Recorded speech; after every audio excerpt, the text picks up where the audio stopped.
তোমরা অনেকেই এই বর্ডারের মাপটাতে ভুল করছো। দেখো আমি এখানে দেখিয়ে দিচ্ছি যে তোমরা কিভাবে সঠিকভাবে মাপটা নেবে। আমি এখানে দৈর্ঘ্য নিয়েছি 6 সেমি, আর 1 সেমি আমি এখানে এক্সট্রা নিয়েছি। এই 1 সেমি যেটা আমি এক্সট্রা নিলাম এটাই হচ্ছে আমাদের বর্ডারের চওড়াটা, মানে ওই 1 সেমি চওড়া হবে আমাদের বর্ডারটা। তোমরা অনেকে একটু মোটা করে দিচ্ছ, বর্ডারটা মোটা করবে না, যতটুকু দরকার ততটুকুই নেবে। 1 সেমি কিংবা 1.2 সেন্টিমিটার তোমরা নিতে পারো, এর থেকে বেশি নেবে না। এরপর দেখো উপরে আমরা 3 সেমি নিয়েছি মাপ, আর 1 সেমি আবার এক্সট্রা নিয়েছি, ওই এক্সট্রাটা আমাদের বর্ডারের চওড়াটা হবে।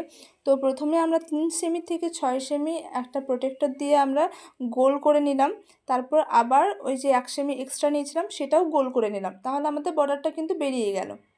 দেখতে পাচ্ছ? এইভাবে তোমরা ট্রাই করো, দেখো ভুল হবে না। এই যে 1 সেমি চওড়া আমি বর্ডারটা নিয়েছি, আর 3 সেমি হাইট, 6 সেমি আমরা নিয়েছি লেন্থ, আর 1 সেমি এক্সট্রা নিয়েছি। এই যে মাপটা নিলাম এটা একদম পারফেক্ট সাইজ। তোমরা এইভাবে চেষ্টা করো, দেখো ভুল হবে না।